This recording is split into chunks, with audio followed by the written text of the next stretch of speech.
My year-end wrap-up continues with my favorite category of shoes, the daily trainer. These are the shoes that I spend most of my time in throughout the year, and these are my top 5 released in 2023.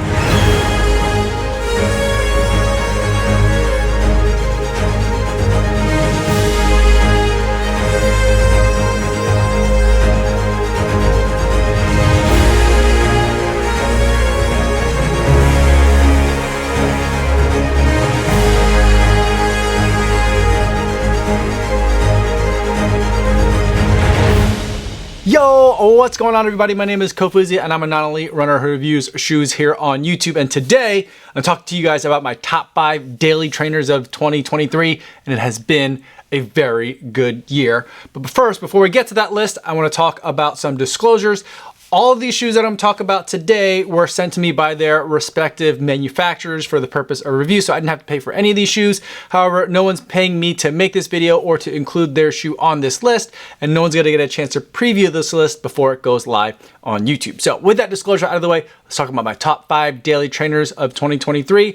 And let's start with number 5. Now this one is kind of a tough one. I wasn't sure if I was going to include it on the list because it just literally came out like less than 2 weeks ago, but it is technically a 2023 release. And so I'm gonna put the Supernova Rise from Adidas at my number 5 spot. And I feel like this is a big deal for Adidas. Their race shoes have been excellent for years, but I felt like their daily trainers needed some work. Now they also had the Adidas SL, which I think probably should get some honorable mention on this list, even though it doesn't crack the top 5.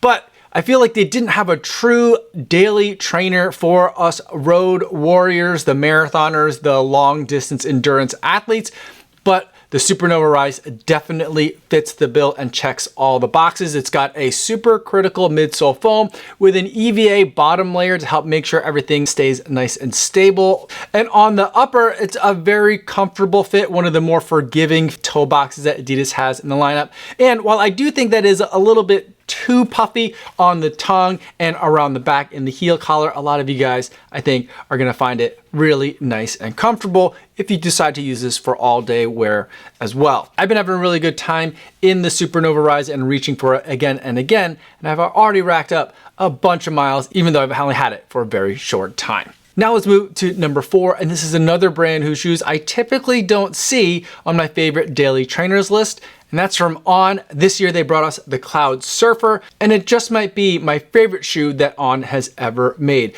there's quite a few changes in here that make it a big departure from what On has been doing. Number 1, they still have the clouds, but they are a reconfigured and redesigned, clouds are calling them Cloudtec phase. So the shapes are different and the arrangement and alignment of them are different, so they can better control the way that this foam compresses and decompresses as you're moving from hitting the ground and then pushing off into the next stride. So there's a much more deliberate way that the clouds are working in the shoe. Plus, they've removed the speedboard in this shoe, which is normally a feature in all On shoes, but it's something that I felt like they really needed to get rid of because it was interfering in what the foams were doing, and it just made every On shoe feel a little bit more harsh than it should have been. Moving to the upper, it's a really great tailored On fit, but it also is a big departure from what On normally does as well. This one is a lot more relaxed, and it's got a bunch of puffy padding around the tongue and in the heel cup. I don't think it needed quite all that much, but if you're feeling like you need to treat yourself and have something super cushy to wear for your runs and for your daily living, this is a really fun option to pick up. Now let's get to number 3. This is a shoe that was released all the way at the beginning of the year. It's coming from Hoka. It's the all-new Clifton 9. While it's still using compression molded EVA, it doesn't feel like compression molded EVA to me. I had a really hard time believing that this wasn't a supercritical midsole foam material that they're using in here because it's so light, airy, and bouncy at the same time. So you're getting a lot of nice squish, but it's also bouncing back really quickly and in a pleasant way as you're running in the shoe. It's a shoe that has a really great amount of pace versatility as well. So if you want to take it for your long, slow, easy runs, this shoe's got you covered. But if you need to pick up the pace and do a workout, I think it's a shoe that can definitely handle it, and that springiness in that foam is what makes that all possible. And overall, it just feels like they've kind of like trimmed down the shoe. There are a lot of the excess that was kind of on the sides of it that made it feel like more of a comfort cruiser in previous models. That's all gone, and I know for some of you Clifton diehards, that's a bad thing, but for me, it's a good thing because it's a shoe that I can just enjoy in more different scenarios and have better time when I'm running in it overall. So that's why it's in the number 3 spot for me this year.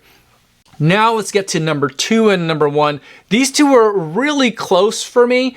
I had a very hard time picking between these two, and at the end of the day, I ended up at number 2 spot putting a shoe that normally, I don't even consider in the daily trainer category. Previously, I would have put it in the max cushion genre.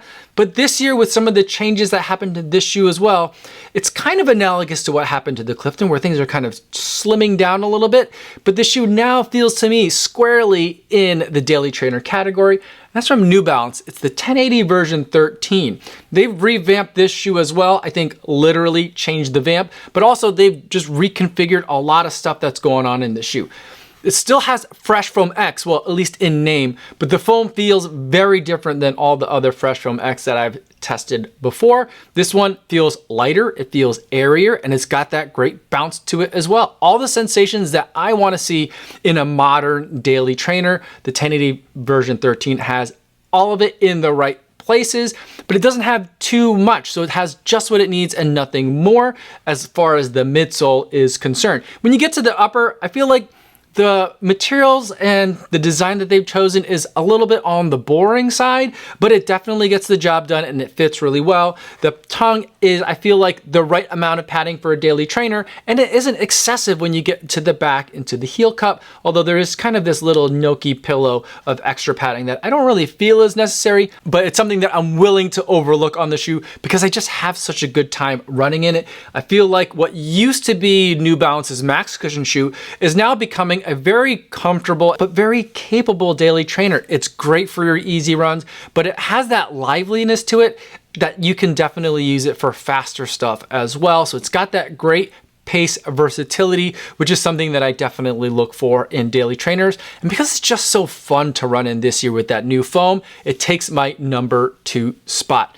And so just barely edging it out is another shoe that came out just a couple of weeks ago, and that is the ASICS novablast version 4. This is a shoe that I've absolutely been loving running in it. I've already racked up 100 miles in the shoe because I just keep reaching for it over and over. I had a couple of big trips that I took it on. I was using it as I was chasing the pros around the streets of New York for the marathon. And I also just came back from California where I was using this to chase the OTQ packs at the California International Marathon. It's a shoe that I love taking out for my easy days. It's a great shoe to travel in that you could wear all day. And if you need to pick up the pace and put in a workout, it's a shoe that could step up to that task as well. It's a shoe that I've enjoyed running a bunch of miles in. And this year, ASICS even switched out the foam to FF Blast Plus Eco, which means that 24% of that midsole is coming from bio-based materials. So I enjoy seeing the progress that ASICS is making in that aspect as well. And because it is capturing the essence of what I think a great daily trainer is, it's able to do pretty much everything really well. The novablast 4 is my 2023 daily trainer of the year. So those are my top 5 daily trainers that were released in 2023. If you have a favorite that I missed, put it in the comments down below and let me know. I'd love to hear about it. Or better yet, tell me in the live stream that I do Monday through Friday over on the Kofuzi Run Club channel. Love to see you over there in the chat. That's all I have for today, everybody. Thanks so much for making it all the way to the end of this video. Stay tuned for even more top 5 categories of shoes as we close out 2023, and I'll see you in the next one. Yo, what's going on?